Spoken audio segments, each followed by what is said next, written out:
हरे कृष्णा दोस्तों। सनातन धर्म में एकादशी तिथि जगत के पालनहार भगवान विष्णु जी को ही समर्पित है और हर एकादशी को भगवान विष्णु और माता लक्ष्मी की पूजा करने का ही विधान है। दोस्तों, इंदिरा एकादशी की खास बात यह है कि ये पितृपक्ष में ही आती है, इसलिए इसका महत्व बहुत ज़्यादा बढ़ जाता है।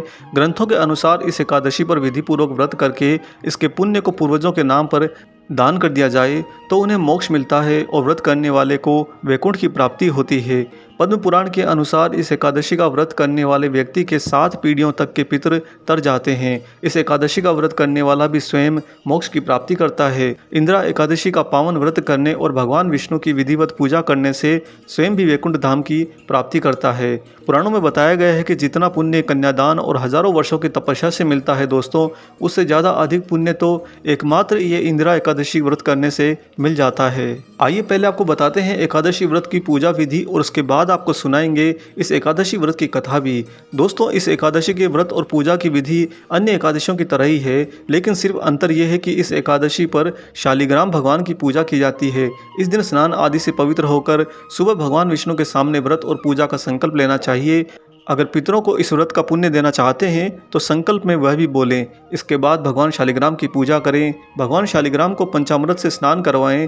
पूजा में अबीर, गुलाल, अक्षत, यज्ञोपवीत, फूल आदि चढ़ाएं।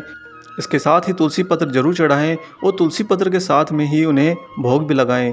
फिर एकादशी की कथा जो हम आपको सुनाने जा रहे हैं उसे पढ़कर भगवान विष्णु की आरती करिए। उसके बाद में पंचामृत वितरण करके ब्राह्मणों को भोजन कराकर दक्षिणा भी दीजिए। इस दिन पूजा तथा प्रसाद में तुलसी की पत्तियों का प्रयोग करना बहुत ही ज़्यादा अनिवार्य माना गया है। आइए आपको सुनाते हैं वो पावन इंदिरा एकादशी की पवित्र कथा। दोस्तों, धर्मराज युधिष्ठिर कहने लगे कि हे भगवान, आश्विनी कृष्ण एकादशी का क्या नाम है, इसकी विधि तथा फल क्या है, सो कृपा करके हमें भी कहिए। तब भगवान श्री कृष्ण कहते हैं कि इस एकादशी का नाम इंदिरा एकादशी है। यह एकादशी समस्त पापों को नष्ट करने वाली तथा पितरों को अधोगति से मुक्ति देने वाली होती है। हे राजन, ध्यानपूर्वक इस कथा को सुनना। इसके सुनने मात्र से ही वाजपेयी यज्ञ का फल मिलता है। और आगे प्रभु श्री कृष्ण कहते हैं कि प्राचीन काल में सतयुग के समय में महिष्मति नाम की एक नगरी में इंद्रसेन नाम का एक प्रतापी राजा धर्मपूर्वक अपनी प्रजा का पालन करते हुए शासन करता था। वह राजा पुत्र, पौत्र और धन आदि से काफ़ी संपन्न और विष्णु जी का परम भक्त था। एक दिन जब राजा सुखपूर्वक अपनी सभा में बैठा था तो आकाश मार्ग से महर्षि नारद उतरकर उसकी सभा में सीधे ही आ गए। राजा उन्हें देखते ही हाथ जोड़कर खड़ा हो गया और विधिपूर्वक आसन व उन्हें अर्घ्य दिया। तो बड़े ही सुख से बैठकर मुनि ने राजा से पूछा कि हे राजन, आपके सातों अंग कुशल पूर्वक तो हैं, तुम्हारी बुद्धि धर्म में, तुम्हारा मन विष्णु भक्ति में तो रहता है। देवर्षि नारद की ऐसी बातें सुनकर राजा ने कहा कि हे महर्षि, आपकी कृपा से मेरे राज्य में सब कुछ कुशल मंगल है तथा मेरे यहाँ पर यज्ञ कर्मादि सुकृत होते रहते हैं।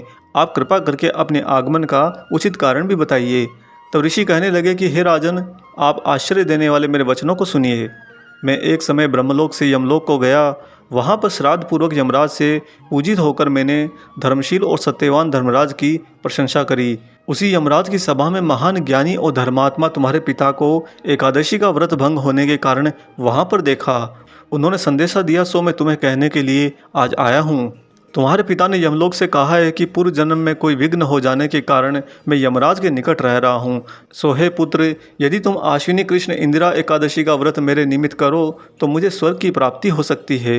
इतना सुनकर राजा कहने लगा कि हे महर्षि, आप इस पावन व्रत की विधि मुझे भी कहिए। नारद जी कहने लगे कि अश्विन मास की कृष्ण पक्ष की दशमी के दिन प्रातःकाल श्रद्धापूर्वक स्नान आदि से निवृत्त होकर पुनः दोपहर को नदी में जाकर स्नान करें। फिर श्रद्धापूर्वक पितरों का श्राद्ध करें और एक बार भोजन ही करें।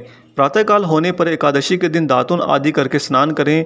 फिर व्रत के नियमों को भक्तिपूर्वक ग्रहण करते हुए प्रतिज्ञा करें कि मैं आज संपूर्ण भोगों को त्याग कर निराहार एकादशी का व्रत करूँगा। हे अच्युत, हे पुंडरीकाक्ष, मैं आपकी ही शरण में हूँ, आप मेरी रक्षा कीजिए। इस प्रकार नियम पूर्वक शालिग्राम की मूर्ति के आगे विधि पूर्वक श्राद्ध करके योग्य ब्राह्मणों को फलाहार का भोजन कराएं और दक्षिणा दें। पितरों के श्राद्ध से जो बच जाए उसको सूंघ कर गौ माता को दें तथा धूप, दीप, गंध, पुष्प, नैवेद्य आदि सब सामग्री से ऋषिकेश भगवान का पूजन करें।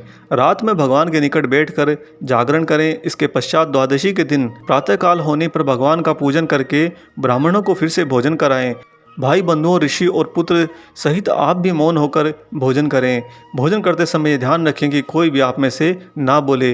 नारद जी कहने लगे कि हे राजन, इस विधि से यदि तुम आलस्य रहित होकर इस एकादशी का व्रत करोगे तो तुम्हारे पिता अवश्य ही स्वर्गलोक को जाएंगे। इतना कहते ही नारद जी उनकी सभा से अंतर्ध्यान हो गए। तत्पश्चात नारद मुनि जी के कथा अनुसार राजा द्वारा अपने बांधवों तथा दासों सहित व्रत करने से आकाश से पुष्प वर्षा हुई और उस राजा का पिता स्वयं गरुड़ पर बैठकर विष्णुलोक को गया।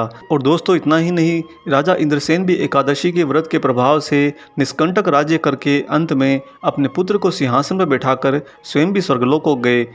आगे श्री कृष्ण कहते हैं कि हे युधिष्ठिर, यह इंदिरा एकादशी के व्रत का महात्म्य मैंने तुमसे कहा है। इसके पढ़ने और सुनने से मनुष्य समस्त पापों से छूट जाते हैं, सब प्रकार के भोगों को भोग कर वैकुंठ को ही प्राप्त होते हैं। इतना ही नहीं, इस व्रत से पितृदोष भी दूर होता है तथा पितृदोष से मुक्ति भी मिलती है और साथ ही पितरों को मोक्ष की प्राप्ति भी होती है।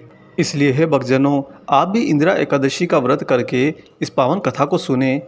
इसलिए भक्तजनों, आप भी इस इंदिरा एकादशी का व्रत करके प्रभु श्री कृष्ण के द्वारा सुनाई गई इस पावन कथा का वाचन करें और इस पावन कथा को सुने भी। स्वयं प्रभु श्री हरि आप सभी का कल्याण करें। अगर वीडियो अच्छा लगा है तो वीडियो को लाइक ज़रूर कीजिएगा और अगर आप चैनल पर नए हैं तो चैनल को सब्सक्राइब भी कीजिए।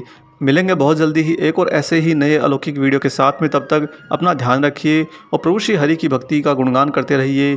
जय श्री कृष्णा।